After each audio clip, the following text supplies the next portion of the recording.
Hello বন্ধুরা, WB career zone and easy ইংলিশে তোমাদের স্বাগত জানাই। আজ নতুন একটা ভিডিও নিয়ে, নতুন একটা পোয়েম নিয়ে তোমাদের সামনে উপস্থিত। ক্লাস 12-এর ওয়েস্ট বেঙ্গল বোর্ডের ক্লাস 12-এর একটা কবিতা, asleep in the valley, Arthur রিম্বাউডের লেখা। তো শুরু করা যাক। প্রথমে কবি পরিচিতি দিই। আর্থার রিম্বাউডের পুরো নাম হচ্ছে জিন নিকোলাস আর্থার রিম্বাউড। জন্ম হচ্ছে 20 অক্টোবর 1854। উনি ছিলেন ফরাসি কবি। খুব ছোট থেকে, ছাত্রাবস্থা থেকেই তিনি কবিতা লিখতেন। কিন্তু দুঃখের বিষয়, মাত্র 37 বছর বেঁচে ছিলেন। মৃত্যু হয় 1891, 1891, বোন ক্যান্সারে মৃত্যু হয়। রিম্বাউড was the master of technique. He is one of the first poets to write in free verse.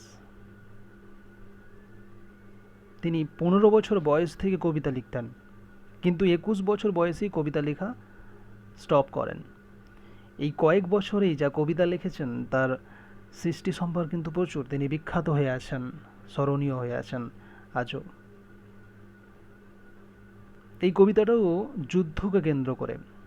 Actually he was a soldier in Dutch colonial army in 1876। কবি এই কবিতাটি লেখেন যখন ফ্রান্সের সাথে রাশিয়ার যুদ্ধের 1 বছর পর, যখন যুদ্ধ হয় তার 1 বছর পর এই কবিতাটি লেখেন। আর এই কবিতাটিও যেহেতু কবি ফরাসি কবি ছিলেন, তো ফরাসি ভাষায় লেখেন। পরে ইংরেজিতে অনুবাদ হয়। ফরাসি নাম ছিল লে ডরমা জুভাল, 1870-তে লেখা। পরে ইংরেজিতে অনুবাদ হয়। ইংরেজিতে অনুবাদ যখন হয় তখন নাম ছিল স্লিপার ইন দ্য ভ্যালি। আর এই ফরাসি থেকে ইংলিশে ট্রান্সলেট করে পল স্মিথ। তো এই কবিতা মূলত যুদ্ধের কবিতা, যুদ্ধের ধ্বংসাত্মক যে মূল লক্ষ্য ছিল সেই সময়। এই প্রসঙ্গে বলে রাখা ভালো যে 19বিংশ শতকের মধ্যভাগ থেকে মানুষের মধ্যে একটা ফ্যান্টাসি কাজ করতো যে সৈনিক হওয়া, যুদ্ধ করবে। সেই সময় ইয়াং জেনারেশন তারা সেনাবাহিনীতে যোগ দিত। এখনও দেখবে যারা সেনাবাহিনীতে যোগ দিত তাদের ইয়াং এজটা পুরো সেনাবাহিনীতে দিতে হয়। তো সেই সময় যুদ্ধটাকেই সব কিছু মনে করা হতো। তারা যুদ্ধে যেত এবং যুদ্ধ করত, এভাবে অনেক নিস্তেজ প্রাণ ধ্বংস হয়ে যেত। কবি কিন্তু এই যুদ্ধটাকেই সব কিছু মনে করতো না। তার এই পরিস্থিতি, এই যুদ্ধের এই পরিস্থিতি, ভয়াবহ পরিস্থিতি তিনি মেনে নিতে পারেননি। তারই পরিপ্রেক্ষিতেই কবিতাটি উপস্থাপন করেন। এই কবিতার মূল বিষয় যে যুদ্ধ একটি নিরর্থক ঘটনা। যুদ্ধ সবসময় ধ্বংসাত্মক, ভয়াবহ। যুদ্ধের ফলে ক্ষতি হয়, কখনোই কোনো কিছু লাভ হয় না। প্রচুর সৈনিক মারা যায়, তাজা প্রাণ নষ্ট হয়ে যায়। যুদ্ধ থেকে নেগেটিভ কিছু পাওয়া যায়, কখনোই সমাজের পক্ষে তা ভালো না। পজিটিভ জিনিস কখনোই পাওয়া যায় না যুদ্ধ থেকে।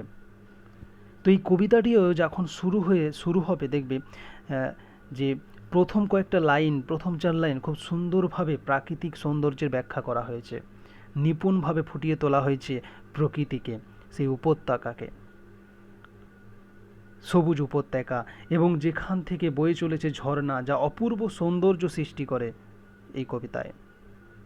কিন্তু পরবর্তীতে আমরা দেখতে পাবো যে একটা মর্মান্তিক ঘটনা। একটা সোলজার শুয়ে আছে সেই উপত্যকায়, দু চোখ বন্ধ করে, হাঁ করে। এই কবিতাটি কবি খুব বাস্তব অভিজ্ঞতা থেকে লিখেছেন। যুদ্ধকে তিনি কাছ থেকে দেখেছেন। যুদ্ধের বিভীষিকাময় ভয়াবহতা তিনি উপলব্ধি করেছেন, যে যুদ্ধ একটা নিরর্থক ছাড়া আর কিছুই নয়। যুদ্ধের ধ্বংসাত্মক, যুদ্ধ শুধু ক্ষতিই করে, তাছাড়া আর কিছুই নয়। কবি অ্যাসলিপ বলতে ঘুমন্ত অবস্থায় ওই সৈনিককে বোঝাতে চেয়েছেন যে ঘুম থেকে জাগা যায় না, যে ঘুম চিরন্তন, এটার্নাল স্লিপ।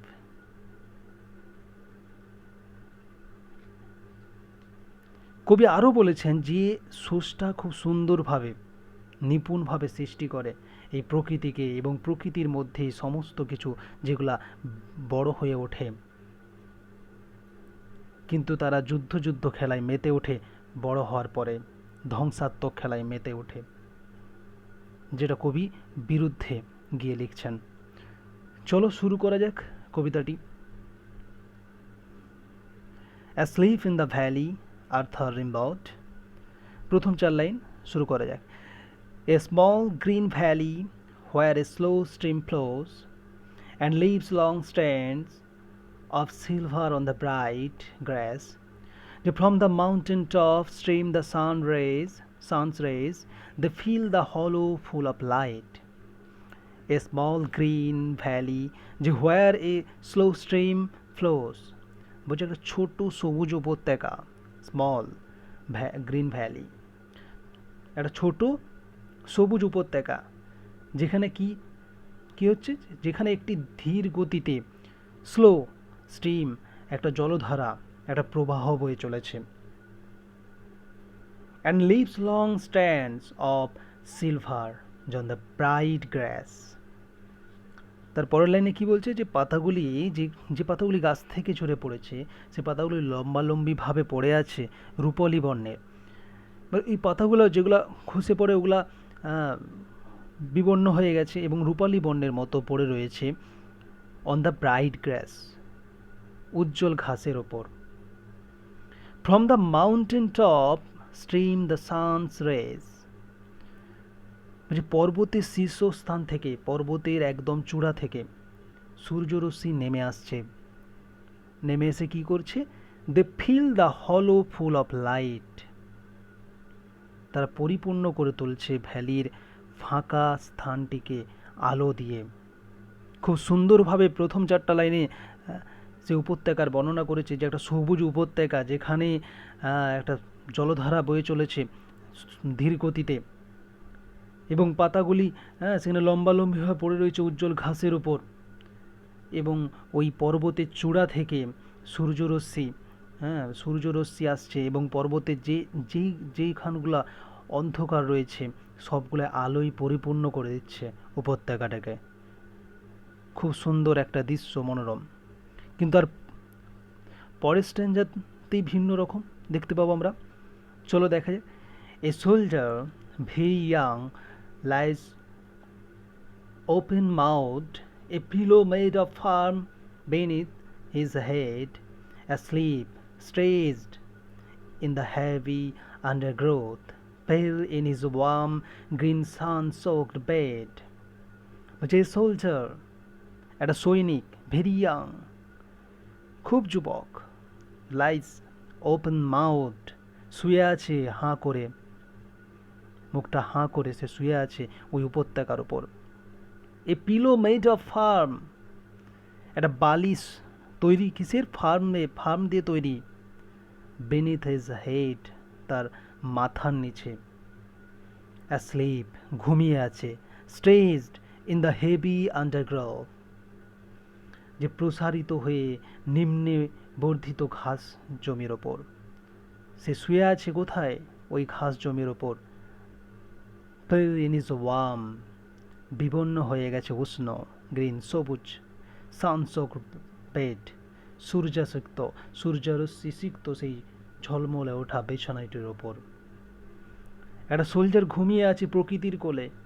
খুব সুন্দরভাবে বর্ণনা করছে, দেখো একটা সোলজার, সে কিন্তু শুয়ে আছে প্রকৃতির কোলে। প্রকৃতি তাকে বালিশ দিয়েছে ফার্ম গাছের তৈরি, এবং সবুজ ঘাসের ওপর, নরম ঘাসের ওপর সে প্রসারিত করে শুয়ে আছে। তারপরে স্ট্রেঞ্জার দেখি, চলো। His feet among the flowers, he sleeps. His smile is like an infant's, gentle without guile. Ah, nature, keep him warm, he may catch cold. His feet among the flowers, he sleeps. বুঝে তার পায়ের পাতাগুলি ফুলের মধ্যে আছে। He sleeps, সে ঘুমোচ্ছে। His smile is like an infant's, বুঝে তার ওই হাসিটা শিশুর মতো, সেই বাচ্চা শিশুর মতো তার হাসিটা, জেন্টল উইদাউট গাল, শান্ত নিষ্পাপ, মানে উইদাউট গাল, ছলনাহীন একটা হাসি, নিষ্পাপ। আহ নেচার কিপ হিম ওয়ার্ম, ওহ প্রকৃতিকে উষ্ণ রাখো। হি মে ক্যাচ কোল্ড, ঠান্ডা লেগে যেতে পারে। কবি সুন্দরভাবে বর্ণনা করছে এই প্রকৃতি, যেই প্রকৃতির মধ্যে সবাই বেড়ে ওঠে, বড় হয়ে ওঠে। প্রকৃতি তাদের নিজস্ব ছত্রছায়ায় তাকে বড় করে তোলে, এমনকি মৃত্যুর পরেও তাকে সেই প্রকৃতির কোলেই যেতে হয়। প্রকৃতি তাকে বালিশ দিয়েছে, প্রকৃতি তার নরম ঘাসে জায়গা দিয়েছে। এই পৃথিবীর কিন্তু কেউ তাকে জায়গা দেয়নি, তার কথা কেউ ভাবেনি। সবাই যুদ্ধ খেলায় মেতে মেতে রয়েছে, একমাত্র প্রকৃতি তাকে জায়গা দিয়েছে তার কোলে।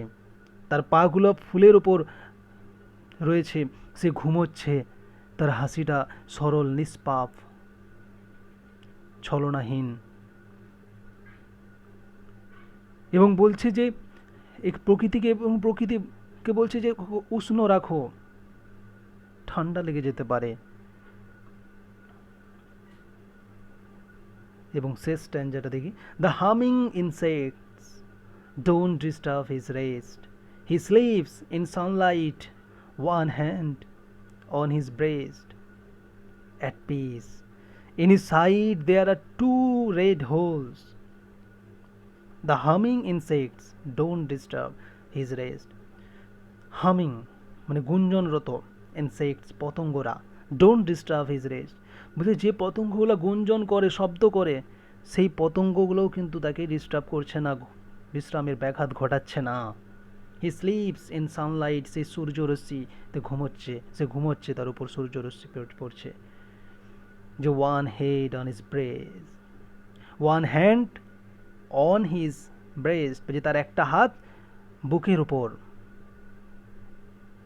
অ্যাট পিস, শান্তিতে আছে, শান্তিতে ঘুমোচ্ছে, একটা হাত বুকের উপর রেখে সে শান্তিতে ঘুমোচ্ছে ওই উপত্যকায়। তারপরেই একটা রোম খাড়া করা লাইন, যে in his side there are two red holes, তার ওই বুকের সাইডে দুটা লাল গর্ত। এতক্ষণ কিন্তু কবি বলেনি যে এই ঘুমটা চিরঘুম, সে আর এই ঘুম থেকে জাগতে পারবে না, এটা ইটার্নাল স্লিপ, সে আর এই পার্থিব জগতে আর বিচরণ করতে পারবে না। কিন্তু এই লাস্ট লাইন বুঝিয়ে দিল। কবি এর বিরুদ্ধে, এই যুদ্ধ নেশার খেলার বিরুদ্ধে, কবি যুদ্ধকে কাছ থেকে দেখেছেন, তার ভয়াবহতা, যে ধ্বংসাত্মক খেলায় মানুষ মেতে উঠেছে। এই নিষ্পাপ নিস্তেজ প্রাণগুলো নষ্ট হয়ে যায় অচিরেই, বেড়ে ওঠার আগেই ধ্বংস হয়ে যায়, পরিণত হওয়ার আগেই ধ্বংস হয়ে যায়। কবি এর বিরুদ্ধে যে এই কবিতাটি লিখেছেন। আশা করি তোমাদের ভালো লাগলো। যদি ভালো লাগে লাইক, শেয়ার এবং কমেন্ট করতে থেকো। ধন্যবাদ। পরবর্তী ভিডিও নিয়ে আবার উপস্থিত হব। আজ এই পর্যন্তই।